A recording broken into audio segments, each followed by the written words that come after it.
என்ன பார்க்க போகிறோன்னா சஞ்சு சாம்சனை பற்றி தான். டெல்லி அணிக்கு எதிராக நல்ல பர்ஃபார்மன்ஸ் தந்திருக்காரு. 86 ரன் வந்து பார்த்திங்கன்னா அடிச்சிருந்தார். இதில் கம்மியான பாலில் அடிச்சிருந்தார். 46 பாலில் 8 4 6 6 வந்து பார்த்திங்கன்னா அடங்கும். இவருடைய பர்ஃபார்மன்ஸ் வந்து பார்த்திங்கன்னா சூப்பராகவே இருந்தது.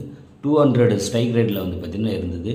ஆனால் நல்ல பர்ஃபார்மன்ஸ் வந்து பார்த்திங்கன்னா சஞ்சு சாம்சன் தந்திருந்தாருன்னு சொல்லி ஆகணும். ஏன் இதை நான் சொல்கிறேன்னா, ரிஷப் பண்ட் ஆல்ரெடி இன்ஜூரிலேருந்து வந்தார்.